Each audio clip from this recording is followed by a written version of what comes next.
Kejutan ini semuanya serba tiba-tiba. Dan firman Tuhan sudah mengatakan bahwa segala sesuatu akan digoncangkan.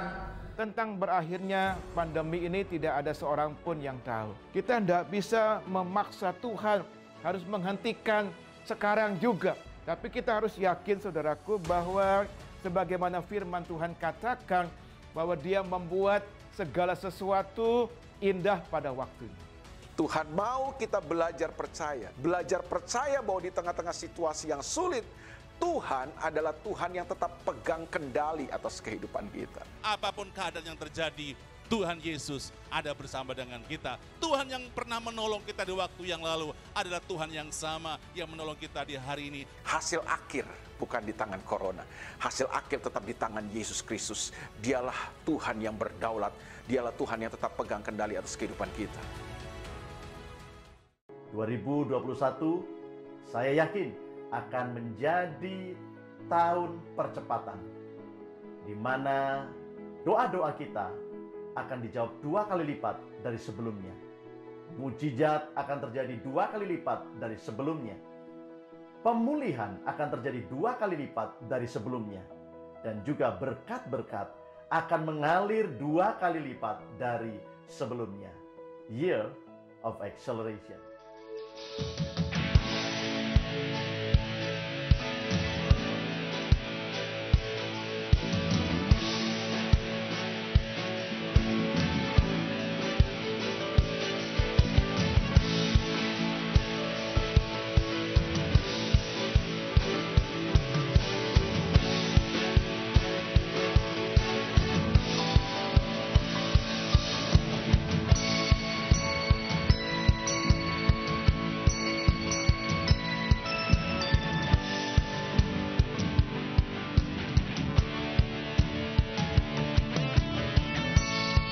Tuhan Yesus baik. Ada nyanyinya? Ada, bisa nyanyi?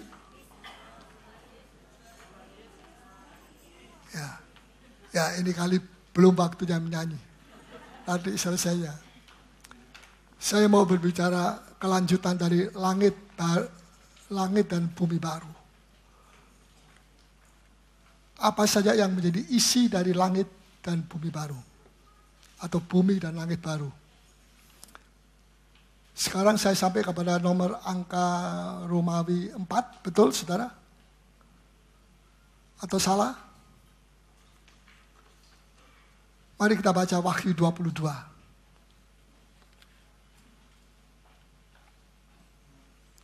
Ayat 1 sampai dengan ayat yang keempat. Lalu ia menunjukkan kepadaku sungai air kehidupan yang jernih bagaikan kristal dan mengalir keluar dari tahta Allah dan tahta anak domba itu. Di tengah-tengah jalan kota itu, yaitu di seberang menyeberang sungai itu, ada pohon-pohon kehidupan yang berbuah. Maafkan. 12 kali. Keliru, pasal 21. Ayat 1 sampai dengan ayat yang ke-4. Lalu aku melihat langit yang baru dan bumi yang baru. Langit yang baru dan bumi yang baru. Katakan sama-sama. Apakah ini sama dengan kerajaan 1000 tahun di atas muka bumi? Tidak. Sebab 1000 tahun kerajaan itu berlangsung di atas muka bumi kita yang sekarang ini dan langit yang sekarang ini. Tapi setelah 1000 tahun selesai, bumi ini akan digulung seperti menggulung tikar. Kemudian musnah, semua musnah. Lantas diganti langit baru dan bumi baru. Ayat 1 tadi. Nah, bumi yang lama, yang pertama telah berlalu dan laut pun tidak ada lagi. Saya tidak tahu bagaimana bentuknya langit dan bumi yang baru. Apakah bundar seperti sekarang? Atau persegi 4? Ya. Dan sebagainya. Yang penting isinya dan Allah ada di tengah-tengahnya. Apapun bentuknya tidak menjadi soal. Ayat 2 sekarang. Dan aku melihat kota yang kudus, Yerusalem yang baru. Ya, jadi dalam kerajaan 1000 tahun, siapa yang memerintah? Yesus di kota kudus Yerusalem. Yerusalem, titik. Tapi setelah selesai 1000 tahun kerajaan di atas muka bumi, bumi musnah, langit musnah, terus Tuhan ciptakan bumi dan langit yang baru. Di dalamnya ada kota yang kudus yang bernama Yerusalem baru. Jadi kerajaan 1000 tahun, Yerusalem lama masih tetap dipakai. Seperti sekarang, sudah bisa pergi ke sana. Tapi nanti 1000 tahun setelah itu, Yerusalem dan kota kudus Yerusalem baru itu turun dari surga, dari Allah, terus dari Allah yang berhias bagaikan pengantin perempuan yang berdandan untuk suaminya. Ya, ayat 3. Lalu aku mendengar suara yang nyaring dari tahta itu berkata, lihatlah, kemah Allah ada di tengah-tengah manusia. Kemah Allah di tengah-tengah manusia. Ini merupakan inti kerinduan dari Allah. Allah ingin hidup dekat dengan manusia. Supaya umat dan Allah itu ada satu keintiman. Kita bisa berseru kepada Dia sewaktu-waktu, dan Allah juga hadir sewaktu-waktu. Ya, sebab itu dikatakan kemah Allah ada di tengah-tengah manusia, tidak ada jauh dari manusia, tidak. Itu bukan kerinduan kita. Adapun kalau kita sekarang rindu untuk hidup intim dengan Tuhan, itu disebabkan karena Tuhan lebih dulu rindu untuk hidup intim dengan umatnya. Tuhan di dekat umatnya. Tuhan menyertai umatnya. Tuhan ada di tengah-tengah umatnya. Ya, terus. Dan ia akan diam bersama-sama dengan mereka. Ya, diam bersama-sama. Selalu menjurus kepada kedekatan kita dengan Tuhan. Setelah apa-apa yang rohani itu semua berasal usulnya dari Allah. Diberikan, dituangkan dalam hati kita. Kemudian kita juga turut merindu untuk hidup dekat dengan Tuhan. Kita berseru kepada Dia dan Dia datang kepada kita. Tidak pernah kita mempunyai kerinduan untuk hidup dekat dengan Tuhan asli dari diri kita. Tapi selalu itu berasal dari Allah. Kemudian dimasukkan di dalam hati kita, lantas kita timbul kerinduan untuk hidup dekat dengan Tuhan. Itu bukan aslinya dari kita.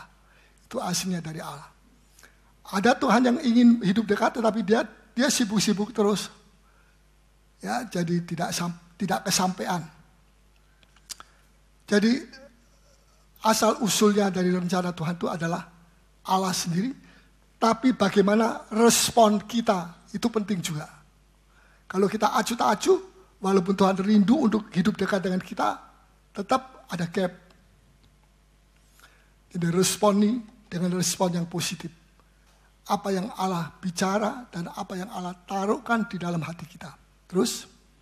Mereka akan menjadi umatnya, dan Ia akan menjadi Allah mereka. Ayat 4. Dan Ia akan menghapus segala air mata dari mata mereka. Segala air mata tidak akan ada lagi di dalam langit baru dan bumi baru. Terus? Dan maut tidak akan ada lagi. Maut tidak ada lagi. Tidak akan ada lagi perkabungan. Tidak akan ada lagi perkabungan. Atau ratap tangis. Ya, atau ratap tangis. Atau duka cita. Atau duka cita. Sebab segala sesuatu yang lama itu telah berlalu. Ya, sebab yang pertama itu yang lama telah berlalu.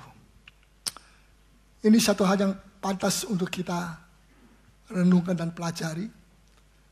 Tentang langit yang baru dan bumi yang baru.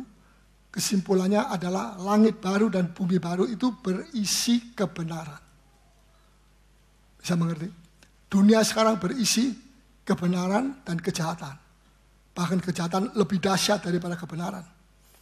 Tapi nanti dalam langit baru dan bumi baru tidak ada kejahatan. Sebab iblis sudah dihukum, orang-orang fasik juga dihukum semuanya. Ya, tinggal orang-orang benar, dan Tuhan buatkan langit baru dan bumi baru, dan kota yang kudus Yerusalem baru akan diturunkan. Nanti saya akan jelasin kepada saudara minggu-minggu depan. Beberapa minggu depan lagi, tingginya berapa, lebarnya berapa kota itu, panjangnya berapa, itu semua sama, kubus. Kalau kita baca di sini 22.000 kilometer. Panjangnya sama dengan lebarnya 22.000 kilometer. Kira-kira dari sini ke Amsterdam atau lebih dari situ. Tapi yang paling luar biasa adalah tingginya juga seperti sampai di Amsterdam. Ini luar biasa. Ya. Pernahkah saudara melihat pencakar langit di kota-kota di dunia ini yang hebat? Yang bisa mencapai ketinggian 22.000 kilometer, bukan meter, kilometer? Tidak ada. Yang paling tinggi berapa? 500 meter, bukan kilometer, 500 meter. Ya, di mana di Taiwan atau di mana tiap hari di Malaysia. Ya. Cuma main meteran, bukan kilometeran. Tapi kota kita itu nanti bersusun 22.000 kilometer. Kalau meter jadi berapa itu? 220 juta meter. Betul? Ya, saudara hitung sendirilah nanti di rumah. Ya, puji Tuhan. Tapi apa saja yang tidak boleh ada di dalam? Saya jelaskan, air mata sudah dihapus, ya perkabungan dan sebagainya. Dan sekarang ketidakkebenaran tidak boleh ada di dalam. Karena ini kota-kota kudus, ketidakkebenaran, kejahatan dan sebagainya tidak boleh masuk di dalam kota ini. Langit dan bumi baru. Apa itu? Jadi hanya kebenaran yang boleh masuk. Kota itu, bumi itu akan dipenuhi, bumi yang baru akan dipenuhi dengan kebenaran demi kebenaran daripada Allah. Apa kebenaran itu? Mari kita baca Yohanes 17 ayat 17. Ya, 17.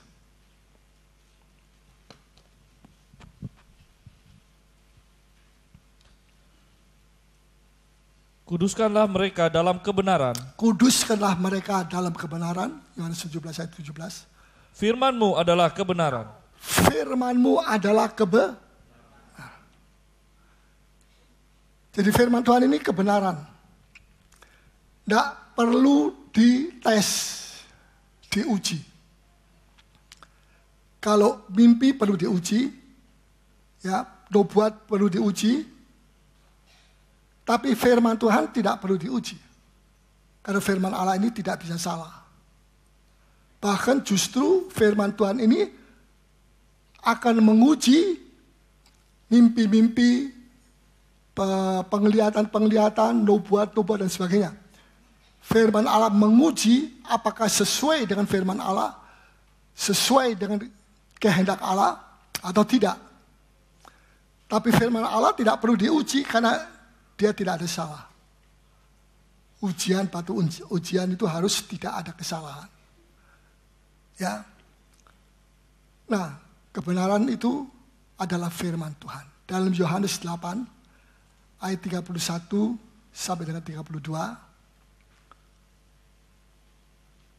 Sebab itu Rasul Paulus berkata, satu saat nubuat akan berhenti, mimpi-mimpi berhenti, ya penglihatan berhenti, tapi firman Allah tinggal tetap sampai selama-lamanya.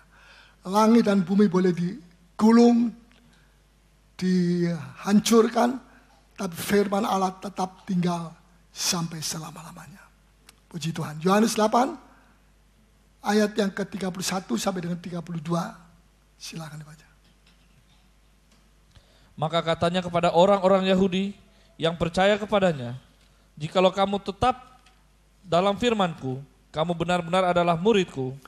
Dan ya, kalau kamu tetap dalam firman-Ku, jangan keluar masuk firman, tapi firman itu harus kita tetap ada di dalam firman. Kita berjalan dalam firman, kita bertindak sesuai firman.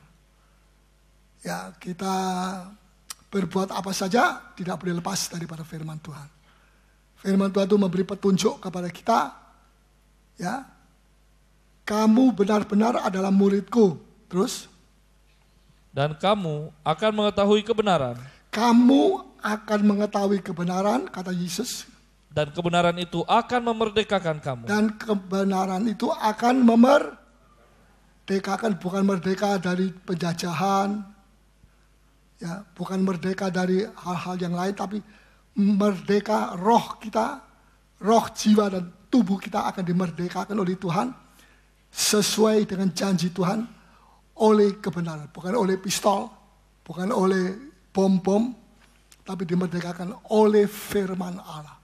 Hal-hal yang masih mengikat diri kita itu akan dimerdekakan oleh Tuhan, yaitu oleh firman Allah. Puji nama Tuhan. Saya mau lanjut. Jadi kebenaran itu akan memerdekakan kamu. Katakan sama-sama. Kebenaran itu akan memerdekakan kita. 1, 2, 3. Ya, puji Tuhan. Apa sekarang kebenaran itu? Kita akan periksa. Apa kebenaran itu? Saudara, di dunia ini ada ratusan agama kepercayaan. Semua mengajar yang baik. Ya. Tapi semua itu sekedar sebuah informasi. Memberitahu kalau agama ini begini anunya, kalau kepercayaan yang lain itu ini lagi informasi. Tapi Kristus, Injil Kristus, ini bukan informasi. Ini kebenaran. Katakan sama-sama. Kebenaran. Lagi sekali. Rasanya masih belum masuk ya? Sudah. Yang belum coba angkat tangan, jangan malu. Nanti disuruh berdiri di sini. Yang sudah mengerti coba angkat tangan. Jangan ragu-ragu, ada yang begini. Di sini ada polisi lalu lintas. Haleluya. Ini bukan informasi.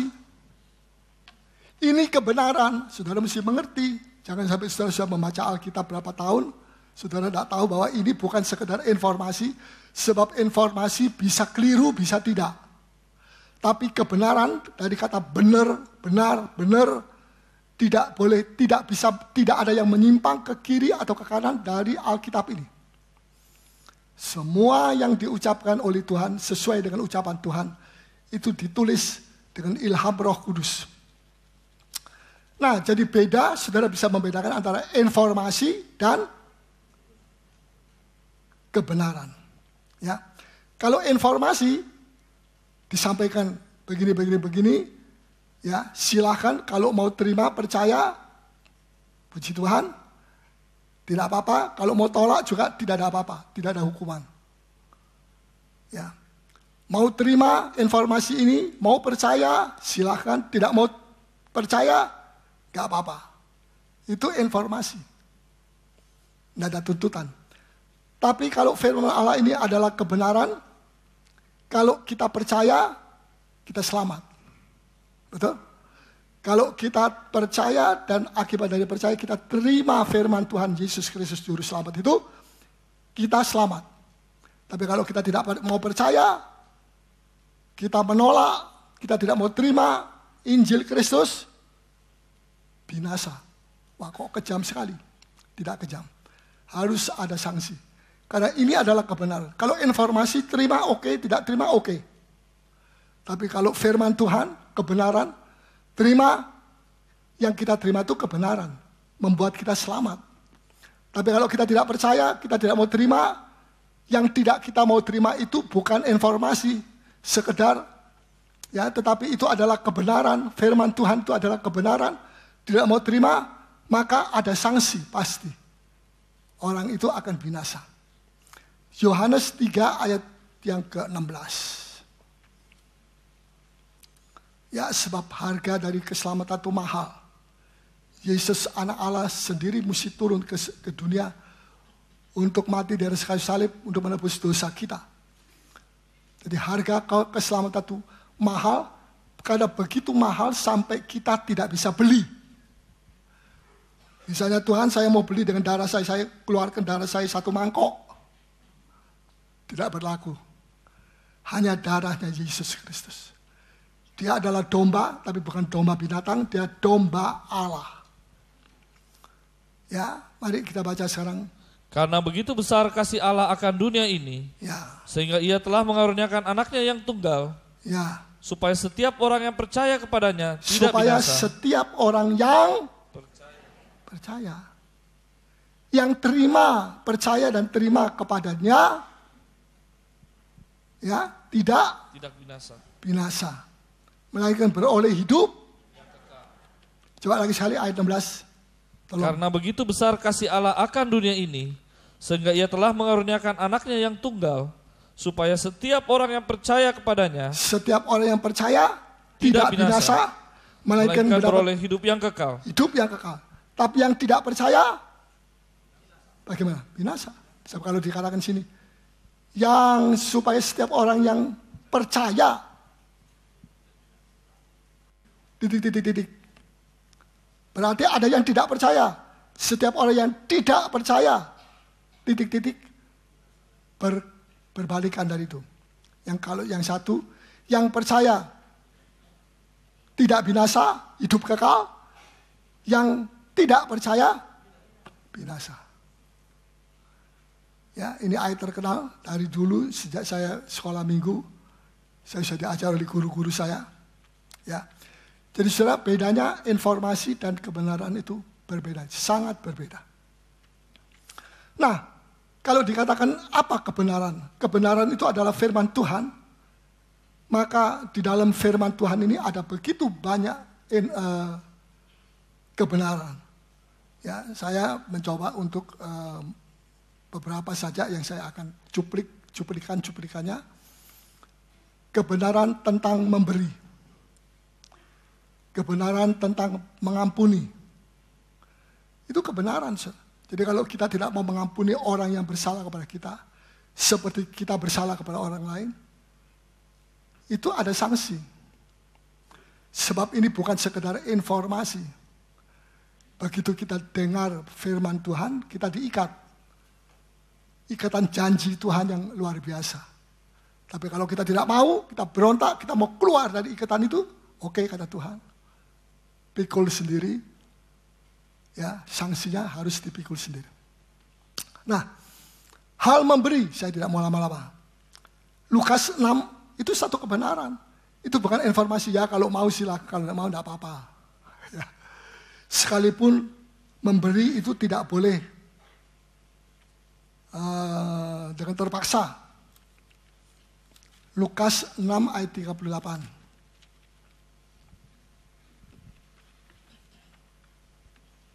Berilah dan kamu akan diberi suatu takaran yang baik yang Ya, dipadatkan. berilah, maafkan sebentar ya. Berilah 6 ayat 38, betul? Berilah dan kamu akan diberi. Ya, berilah dan kamu akan Ini bukan sekedar informasi. Ini kebenaran. Ya, dan kalau kita melakukan kebenaran itu pasti ada pahalanya. Sebab kalau tidak melakukan itu ada sanksinya, maka yang melakukan tentu ada pahalanya. Bukan yang tidak melakukan ada sanksinya, yang melakukan diam-diam, Tuhan tidak kasih pahala. Tidak demikian. Berilah dan kamu akan itu satu kebenaran.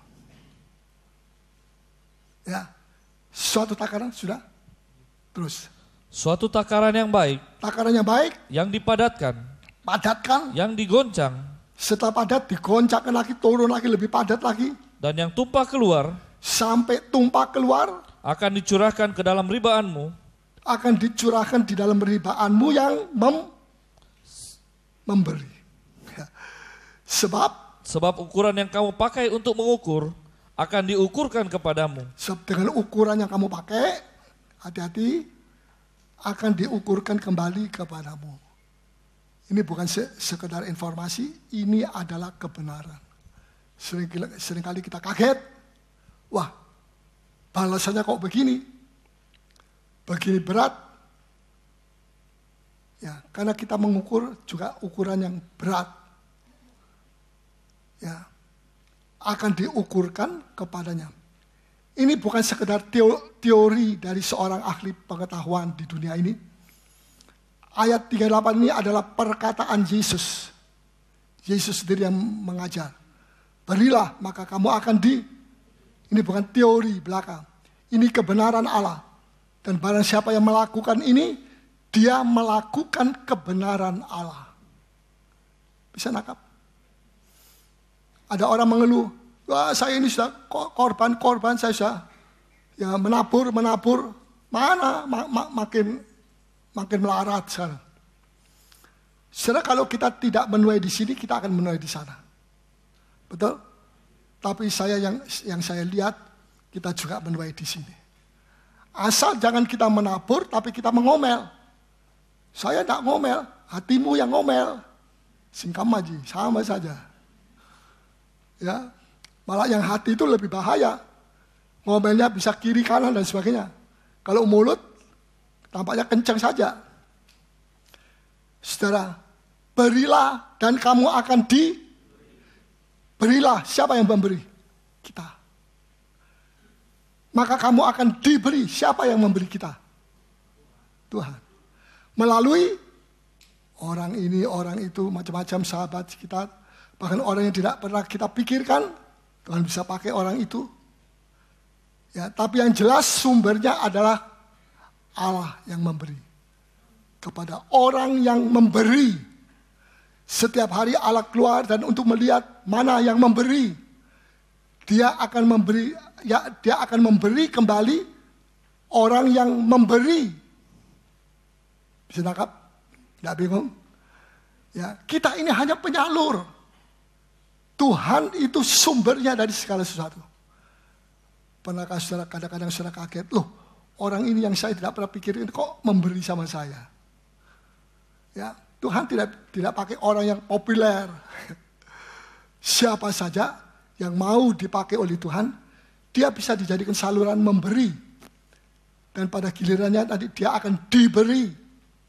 Dan kalau itu terjadi, itulah kebenaran. Ya, ini yang bisa masuk dalam langit baru, bumi baru. Ya, kebenaran Allah. Dan di sini dikatakan sebab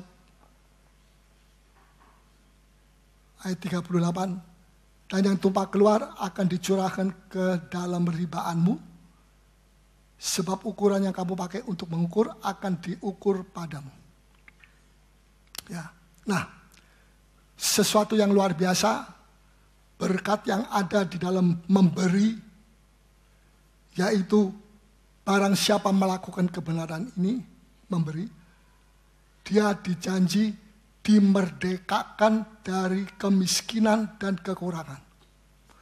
Tidak berarti bahwa nanti saya bisa naik helikopter ke Batu Putih, ke Sungai Sadar. Yang wajar saja. Ya, yang wajar. Tidak usah mikir yang muluk-muluk. Betul? So, kalau sudah datang dengan helikopter, mau turun di mana? Tidak ada tempat yang plat, yang datar. Tapi yang jelas, orang itu sedang memasuki satu perjanjian dari Tuhan, yaitu dimerdekakan. Kebenaran itu memerdekakan. Dimerdekakan. Orang yang suka memberi itu dijanji Tuhan untuk dimerdekakan pada saatnya Tuhan dari kemiskinan dan kekurangannya. Saya kok tidak dimerdekakan? Anda tidak terlibat di dalam perjanjian dengan Tuhan. Kalau Anda terlibat dalam perjanjian dengan Tuhan, ini janji Tuhan.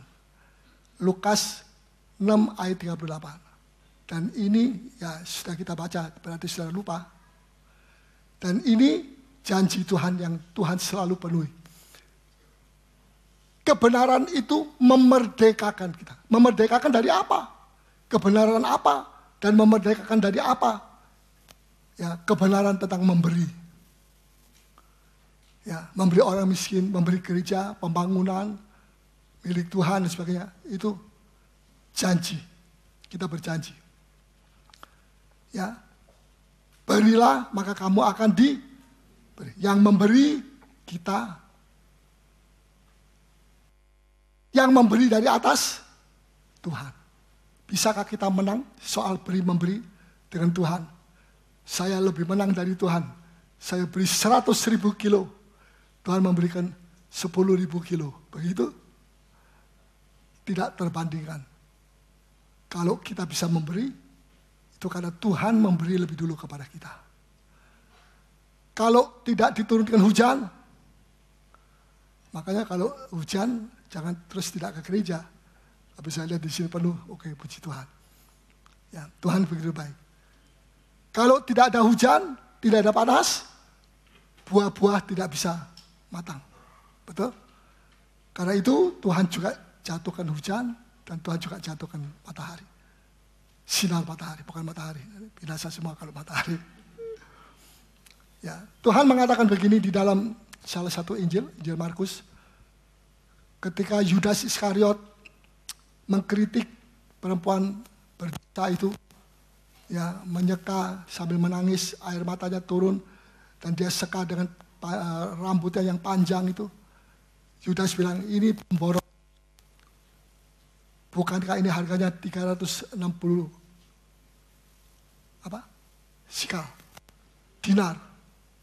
Dinar atau sikal? Dinar. Bukan rumah makan dinar. Bukan. Dinar. Betul? Kok diam semua ya? Rupiah. Harganya 360 dinar. Kalau kata begitu. Bukan talenta. Nah,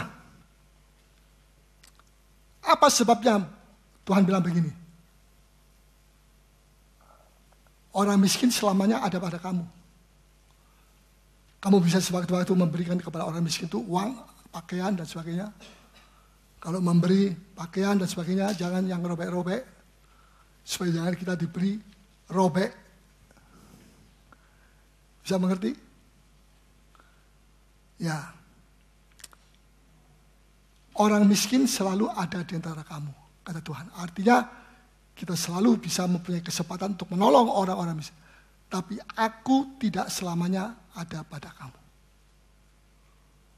Nah, itu artinya oleh karena manusia tidak menghidupi kebenaran, maka orang miskin masih terus ada di antara kita. Betul? Orang komunis bagi-bagi. Katanya saya sendiri belum pernah lihat. Tidak ada yang kaya, tidak ada yang miskin. Semua sama rata. Tapi dengan ketakutan mereka lakukan itu bukan dengan kasih. Ya, banyak yang sakit jantungan, banyak yang mati stroke dan sebagainya. Karena dia disuruh mengerjakan itu dengan ditakut-takuti. Tapi kita tidak. Yesus bilang beri, maka kamu akan diberi. Atau lebih terang lagi, berilah kepada sesamamu dan aku akan memberi sama kamu. Yang balas siapa? Coba kalau kita pergi ke Inggris, kita memberikan sesuatu, kemudian ratu bilang, nanti saya akan kirim ke alamat Anda di Indonesia. Wah, enggak bisa tidur.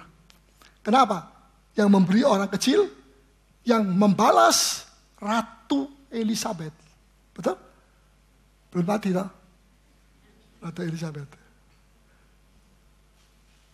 Ini sudah tidak cocok, tidak seimbang. Keuntungan yang kita terima itu tidak seimbang dengan apa yang kita beri kepada seseorang. Beri kepada orang miskin. Dan Tuhan tegur murid-murid, selamanya orang miskin masih selamanya ada di tengah-tengah kamu. Tapi kamu tidak memberi kepada mereka. Tapi aku tidak selamanya bersama dengan kamu. Sebentar lagi aku akan disalib, tapi aku akan mati dan bangkit pada hari ketiga dan naik pada hari ke-40.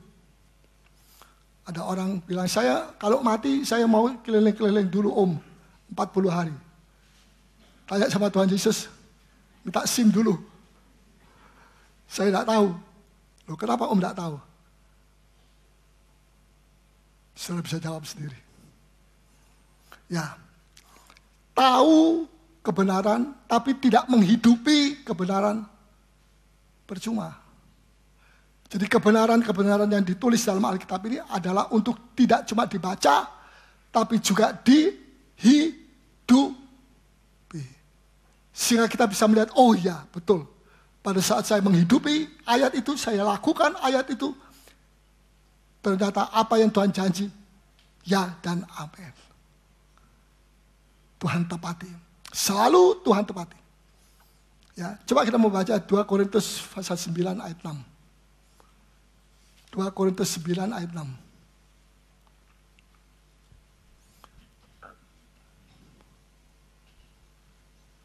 camkanlah ini, orang yang menabur sedikit akan menuai sedikit juga. Ya, kalau nabur sedikit minta menuai 1 hektar, naburnya cuma 1 sendok teh, bagaimana bisa? Ya, taburan dan tuaian itu tidak selalu sama. Tergantung berapa taburannya, menghasilkan berapa tuaiannya. Bisa mengerti? Kalau tidak, ya tabur aja. Kok sedikit? Nah, nanti tuaiannya juga sama 1 hektar. Kita acu tak acu dalam memberi. Tapi di dalam kita memberi dengan takaran tertentu dari kita, itu menunjukkan bahwa Tuhan balas saya seukuran ini saja. Karena kita pakai sendok teh. Ternyata ketika datang tuaiannya tidak sesuai, lebih kecil daripada 1 hektar, dia ngomel. Kenapa kok sedikit Tuhan? Coba lihat lagi bagaimana takaran ukuran kamu memberi, dengan ukuran apa? Kalau dengan ukuran sekopang, ya itu bisa banyak. 10 sekopang, tapi 10 sendok teh. Diminum habis. Saya bisa mengerti. Tergantung banyak sedikitnya taburan kita, kita akan menuai sesuai dengan ukuran itu. Ya, tergantung berapa sisa uang yang ada pada kita. Janda yang miskin itu memberi 1 sen, 2 sen, tapi Tuhan puji. Kenapa? Dia memberi dari segenap hidupnya. Artinya apa? Orang-orang lain memberi 1 juta, di belakangnya masih ada 100 M. Janda ini dia memberikan 2 sen, sisanya di belakangnya dia berapa? 0, betul? Ya, dia yang ngomong 0, betul. 0. Jadi berarti Tuhan bilang janda ini memberi dengan segenap hidupnya di dalam bait Allah. Saudara, ayat yang ke-13, coba kita baca 2 Korintus 9 ayat 13. Dan oleh sebab kamu telah tahan uji dalam pelayanan itu. Ya, tahan uji. Banyak orang Kristen tidak tahan uji dalam pelayanan yang satu ini. Tetapi Tuhan memuji jemaat Korintus tahan uji dalam pelayanan ini. Terus? Mereka memuliakan Allah karena ketaatan kamu dalam pengakuan akan Injil Kristus. Ya. Dan karena kemurahan hatimu dalam membagikan segala sesuatu dengan mereka. Ya, membagikan dengan kemurahan ya hati segala sesuatu dengan mereka. Terus? Dan dengan semua orang. Dan dengan semua orang. Pertanyaannya adalah apakah Anda sudah diuji oleh Tuhan dalam pelayanan yang satu ini? Coba kita mau baca Lukas 21 ayat 1 sampai dengan 4. Cerita tentang janda yang miskin tadi. 21 ayat 1 sampai dengan ayat 4. Ketika Yesus mengangkat mukanya, ia melihat orang-orang kaya memasukkan persembahan mereka ke dalam peti persembahan. Ia melihat juga seorang janda miskin memasukkan 2 peser ke dalam peti itu. Lalu ia berkata, aku berkata kepadamu, sesungguhnya janda miskin ini memberi lebih banyak daripada semua orang itu. Bagaimana? Kita bingung tadinya. 2 peser kok lebih banyak daripada yang lain? Dihitung, dilihat, diukur dari apa? Dari apa? Dari sisanya. Coba kita baca terus. Sebab mereka semua memberi persembahannya dari kelimpahannya. Ya, memberi dari kelimpahan itu lebih mudah atau lebih sulit daripada memberi dari kekurangan? Lebih mudah. Ya, saya masih punya uang 1 juta, saya kasih 100.000, saya masih punya 900.000. Lebih mudah. Tapi kalau saya uangnya tinggal 2 sen, 2 peser, ini semua dikorbankan untuk pembangunan misalnya. Wah, ini saya habis. Mau makan apa? Tapi Tuhan tidak pernah tinggalkan. Kebenaran itu memerdekakan orang itu daripada kemiskinan. Ya, puji. Karena itu dia Dia tidak tunggu kalau saya sudah diberkati oleh Tuhan, baru saya akan memberi. Banyak orang Kristen ngomong begitu. Tidak. Tapi sekalipun kita belum diberkati, kita lebih dulu memberkati. Itu kebenaran. Tapi bukan untuk dipelajari saja. Teori. Untuk dipraktekkan. Dan kalau sudah melihat, kita dengar firman, kita terpesona oleh firman Tuhan. Apalagi kalau kita itu menuai apa yang kita tabur. Wah, dahsyat. Amin. Amin. Ngantuk? Nah, saya cerita sedikit ya. 40 tahun yang lalu saya datang ke sini dengan istri saya. Saya bawa koper saja. Kopernya besar, tapi isinya melompong. Isinya tidak sebesar itu. Dan kemudian kami dengan susah payah mulai 10 orang, 5 orang, 20, 30, seterusnya. Sampai sekarang 40 tahun. So, kami tetap diberkati oleh Tuhan. Gelombang demi gelombang datang. Harus harga yang kita bayar. Ya, lebih bagus sekarang kalau kita sudah diuji. Tapi nanti akan ada ujian yang lebih berat lagi. Tapi jangan takut, sebelum kita diuji lebih berat, kasih karunia Tuhan sudah melebihi lebih dulu. Dan nanti kalau dia datang ujian itu, kita tidak perlu panik. Karena kasih karunia Allah ada pada kita. Ya, 40 tahun dengan susah payah jatuh bangun. Dan sekarang kami diberkati bukan dengan uang. Kami diberkati dengan jiwa-jiwa. Dan masih ada janji Tuhan, lautan manusia. Mereka akan datang oleh sebab kemuliaan Allah ada di tengah-tengah. Mereka bukan datang karena mau melihat ini, melihat itu. Ya, tetapi karena mau melihat kemuliaan Tuhan yang luar biasa.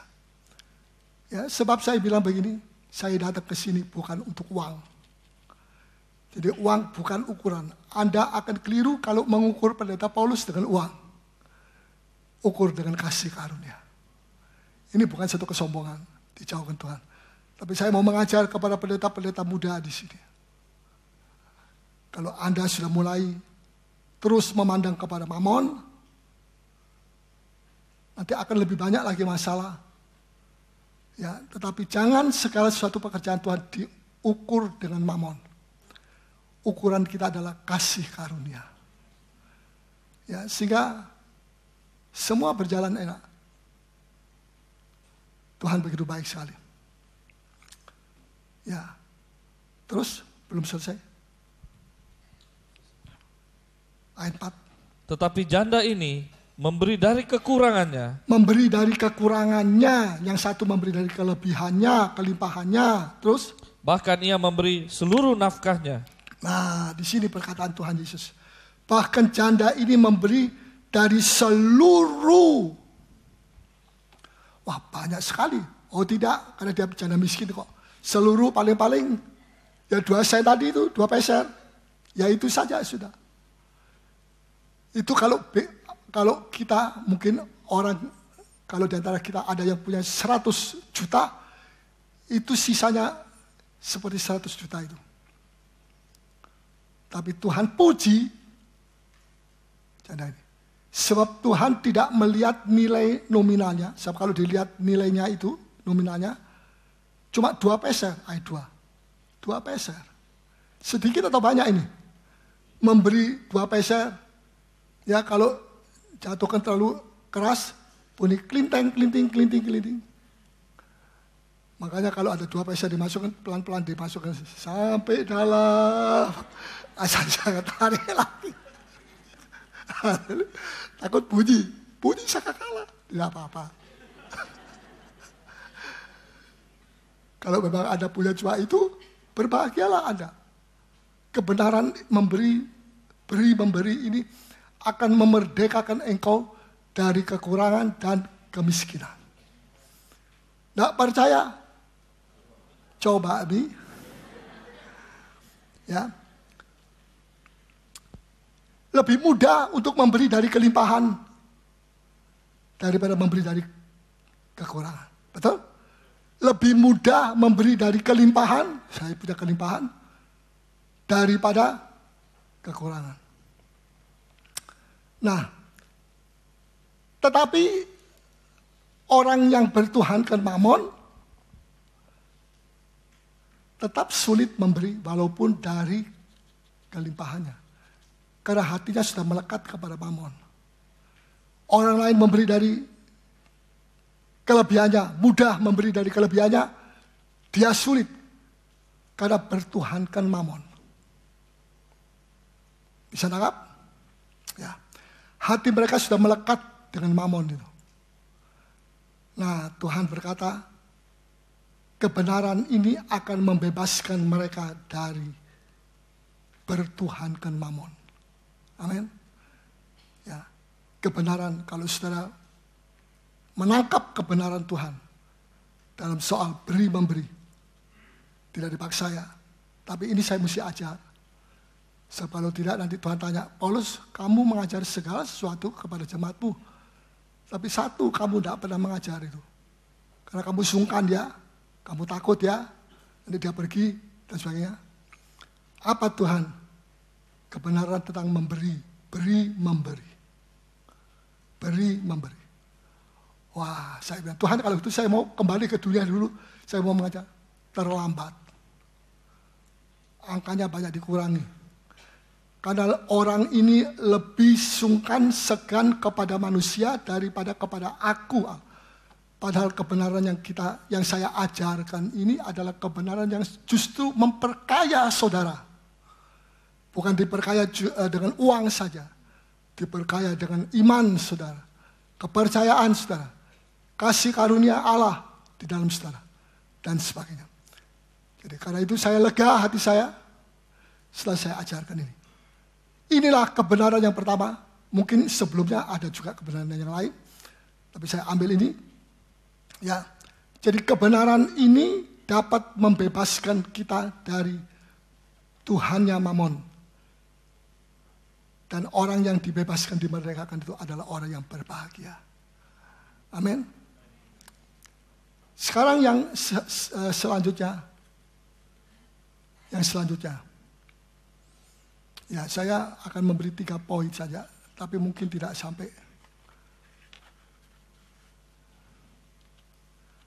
Ya.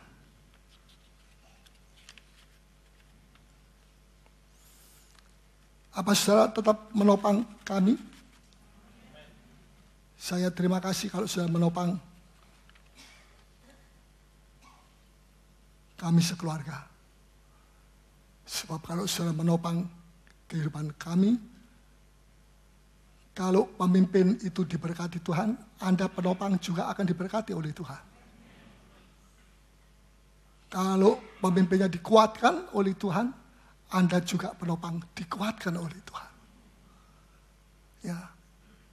Ditolong Tuhan, Anda juga akan ditolong sesuai dengan pemimpin. Kalau kita dipulihkan, Anda juga dipulihkan. So, Anda dan yang menopang dan yang ditopang ini satu adanya. Setelah hari-hari ini adalah hari-hari peperangan rohani. Marilah kita lebih banyak berdoa, waspada, berjaga, dan kita pasti menang. Karena kebenaran ada di dalam kita. Kebenaran firman Allah ada di dalam kita. Dan kalau kita praktekkan itu, ya benteng iblis dihancurkan. Benteng iblis dalam soal keuangan akan dihancurkan oleh itu. Ya. Tapi harus dengan tindakan. Tidak cuma percaya, saya percaya. Bertindak, beri, maka kamu akan jadi kamu akan diberi ini tidak akan ada kalau tidak memberi lebih dulu. Betul? Nah, kiranya Tuhan memberikan pertolongan kepada saudara. Kebenaran ini, mereka yang dibebaskan oleh kebenaran ini dari cinta mamon adalah orang-orang yang menikmati hidup. Orang yang berbahagia. Bahagia tidak diukur dengan cara jasmani, kebahagiaan diukur dengan cara rohani juga. Apa artinya bahagia-bahagia di luar jasmani? Hatinya gak damai, takut-takut, dan seterusnya. Itu juga salah satu yang tidak benar. Tuhan memberikan komplit tubuh, jiwa, dan roh. Dan kalau Tuhan memberkati juga tubuh, jiwa, dan roh. Kecuali Tuhan punya maksud yang lain. Nah, di sini dikatakan, saya kembali kepada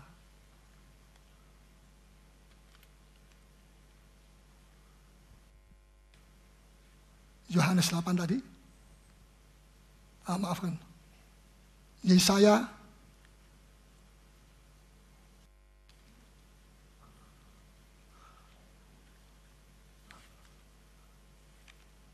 Wahyu, maafkan. Kita keliling-keliling dulu ya. Tur dulu di sini. Wahyu 21.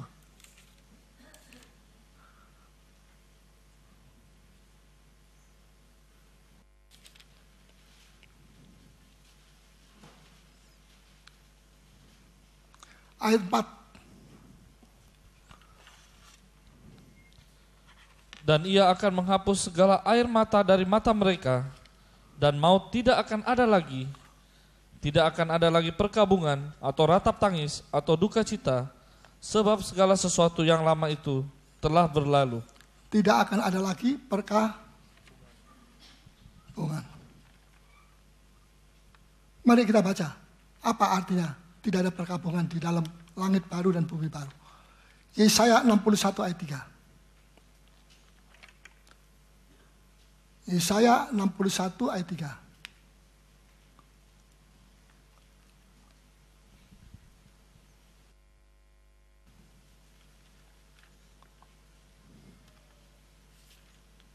Ya. Untuk mengaruniakan kepada mereka perhiasan kepala, ganti abu. Ganti abu. Perkabungan. Ya, kalau zaman dulu orang Yahudi pakai abu, kepalanya berarti ada perkabungan, ada yang mati di situ. Terus minyak untuk pesta, ganti kain kabung. Ya, kabung, dari perkataan kabung, perkabungan.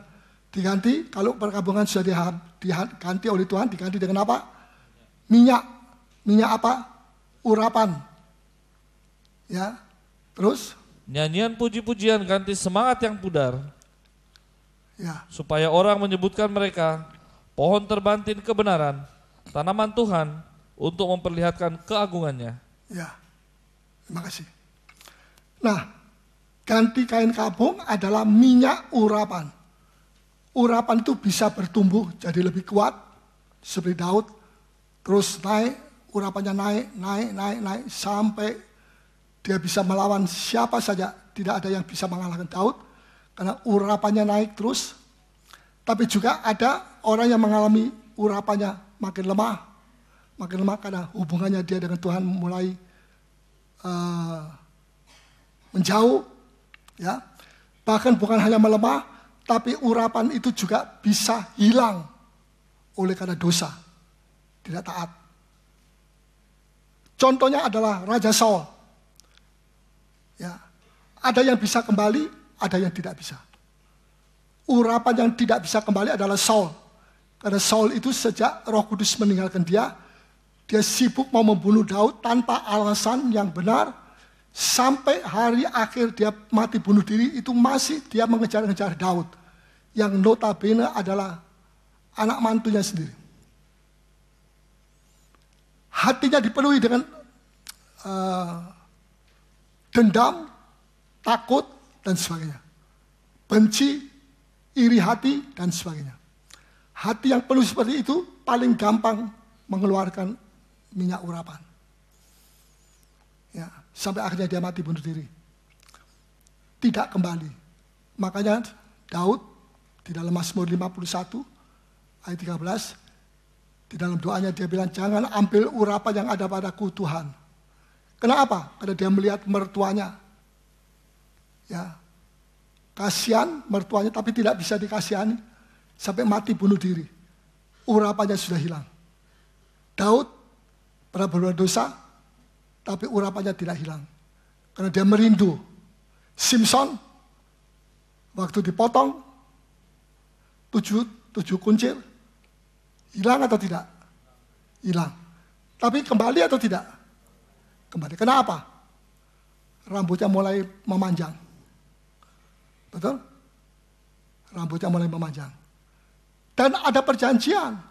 Tuhan memang pernah berjanji kalau rambutmu dipanjangkan terus, urapan Tuhan, kuasa Tuhan ada di dalam kamu, di dalam anak ini. Tapi kalau dipotong, dia jadi manusia seperti biasa. Jadi pada waktu rambutnya dipotong, perjanjian itu dipotong. Tapi ketika rambutnya tumbuh lagi, nah Tuhan belum pernah menghapus perjanjiannya. Belum pernah menghapus. Tuhan itu murah hati. Kalau saya jadi Tuhan, saya potong. Biar rambutmu gondrong sampai di bawah. Gak ada roh suci turun lagi kepada kamu. Itu manusia. Tapi Tuhan tidak. Dia mulai bertumbuh lagi. Tapi jangan ini dipakai untuk bermain-main dengan dosa. Bahaya sekali. Ya, Simpson mulai menjadi kuat. Tapi dia tidak bisa meniti karir sampai selesai hidupnya. Karena apa? Matanya dicungkil dua-dua. Bagaimana dia bisa perang? Nanti bukan pukul orang, pukul tembok. Ya dah? Pintar tuh Filistin. Bukan cuma dipotong sini. Setan tuh bukan setan kalau dia tidak pintar. Tapi kita lebih berhikmat daripada setan. Ya. Tapi matanya dicungkil. Kalau saya tidak punya mata, tidak punya visi. Kalau tidak punya visi, tidak punya misi. Misinya apa? Apa yang dilakukan Anda? Tidak ada, karena tidak punya visi. Ada orang punya visi tapi malas memisikan visi itu. Ya, matanya sudah hilang. Dicungkil. Tuhan tidak pernah bikin perjanjian dengan Simpson. Dan kalau kedua matamu dicungkil, akan bisa bertumbuh lagi 2 mata. Ada begitu? Tidak. Hanya rambut saja. Kalau rambutnya panjang, selama ada rambut yang panjang, kuasaku, urapanku ada di atas Simpson. Lebih dari itu tidak ada perjanjian. Makanya kita mesti berhati-hati. Ya. Jadi ada yang hilang tidak kembali seperti Saul, ada yang hilang kembali bertumbuh rambut seperti Simpson. Luar biasa saudara ya. Tuhan begitu baik. Saya mau akhiri. Jaga urapan. Saya kan tidak diurapi seperti pendeta Paulus. Semua punya urapan. Semua. Kalau saudara tidak punya urapan, kecil, besar, saudara tidak akan berdoa. Tidak ada rindu untuk berdoa. Betul? Ya. Semua diurapi. Amin. Ibu Vilma barusan ini, dia kasih informasi sama saya. Itu Pak Laoli. Kenapa ketawa dulu? Apa saya tahu apa saya omong? Itu kalau pimpin perjamuan suci itu urapannya Paulus itu ada pada dia. Wah, yang lain iri hati semua ini. Jangan iri hati, jangan sombong. Biasa-biasa saja. Ya, tapi jangan jalannya biasa-biasa. Paulus biasa-biasa, saya biasa-biasa begini. Mesti ada kesegaran juga. Ya, pelihara. Saya bilang itu Roh Kudus bisa meloncat sini, bisa meloncat situ. Bukan cuma zaman Elisa dulu. Zaman sekarang juga bisa. Tinggal saudara mau percaya dan berani bayar harganya dengan kesungguhan, dengan ketaatan, dengan ketekunan, atau tidak. Tiba-tiba saya dapat 2 kali lipat urapan dari Paulus. Jangan begitu. Buahnya saja yang akan diperiksa. Ya. Saya bisa menangkap. Oh ya, sudah diambil Pak Laoli, jadi ya, sudah tidak ada lagi. Masih ada. Masih banyak. Urapan memberitakan firman. Urapan nubuatan. Ya, urapan apa saja. Pertolongan dan sebagainya. Ya, saya suka membagikan urapan kepada saudara. Cuma saudara harus berani membayar harga. Harganya bukan dengan duit, tapi dengan penyerahan diri. Amin. Malam ini saudara berdoa minta sama Tuhan, Tuhan berikan saya urapan dari pendeta Paulus. Apa Tuhan tanya? Apa? Tidak tahu Tuhan, pokoknya urapan. Urapan itu untuk melakukan sesuatu yang tanpa urapan kita tidak bisa. Tapi dengan urapan kita bisa. Bukan karena kita yang bisa, tapi karena urapan yang ada pada kita itu yang membuat kita bisa. Amin. Tanpa urapan kita jadi manusia biasa. Seperti Simpson itu. Ya, saudara, Tuhan begitu baik sekali. Amin. Nah, urapan itu juga bisa dicuri. Hati-hati. Yang sudah dapat urapan, jangan sampai dicuri. Contohnya siapa? Perempuan yang meleleh darah 12 tahun. Badannya sudah lemah, lemas. Tadi pada waktu saya berangkat sini, badan saya agak capek, lemah. Tapi sekarang sudah dikuatkan kembali oleh firman Tuhan. Ya, saya bicara soal apa tadi? Hah? Apa? Oh, wanita pendarahan. Nggak, maaf. Wanita itu 12 tahun pendarahan. Dia tidak bisa mendekat Tuhan. Tapi dia bilang dalam hatinya, itu imannya. Kalau saja saya bisa menjamah ujung jubahnya Tuhan Yesus, saya pasti sembuh. Dia bergumul dengan banyak orang Yahudi itu tinggi-tinggi. Dia mesti berdesakan, sampai akhirnya dia mesti sujud di belakangnya Tuhan supaya tidak kelihatan. Dia jamah, dia pegang ujung jubahnya, dek, dia kena strom. Ya, tapi tidak mati. Dia sembuh. Seketika itu juga. Tuhan Yesus juga dek, kaget. Kenapa Tuhan kaget? Yohanes tanya kepada Tuhan. Ada seorang yang mencuri urapanku. Wah. Perempuan itu dengar, dia gemetar. Gemetar. Akhirnya dia ketahuan. Tuhan tidak marahi dia. Tuhan bilang, apa yang terjadi dengan engkau? Saya cuma bilang, kalau saja saya bisa menjamah ujung jubahnya, Tuhan, saya akan sembuh. Dan inilah kejadiannya, saya sembuh sekarang. Apa Tuhan bilang? Bawa sini, itu urapan. Saya mau tarik kembali. Dalam nama Yesus Kristus. Begitu. Ini urapan bukan dijual belikan, saudara. Disewakan, begitu tidak. Dia bilang, diberkatilah engkau, hai anakku. Pulanglah dengan selamat. Allah sudah menyertai engkau dan menyembuhkan engkau. Luar biasa. Ya, bisa ditransferkan. Bisa dicuri.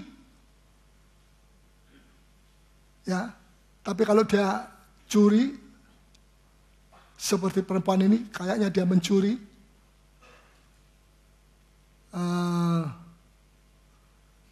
pencuri itu tidak permisi ya. Karena itu wanita ini tidak permisi. Tuhan Yesus, saya permisi dulu. Malah Tuhan nanti bawa dia, ditaruh di tengah-tengah. Secara diam-diam, dia mencuri. Tapi mencuri yang baik, dengan tanda kutip. Apa saudara mau mencuri? Apa saudara mau mencuri? Tidak. Apa mau mencuri Roh Kudus?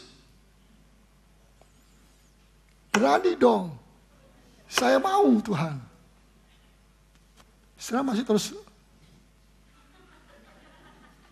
Saya percaya Roh Kudus ada di tengah-tengah kita. Ini salah satu kebenaran. Jangan kita dengar kebenaran, tapi kita tidak melakukan, tidak menghidupi. Ya, mari kita pulang, kita menghidupi. Berdoa, dan Tuhan akan memberkati saudara sekalian. Mengurapi saudara. Masih ada lagi, tetapi nanti yang akan datang. Saya sampaikan kepada saudara. Mari kita bagi diri semua, kita datang kepada Tuhan.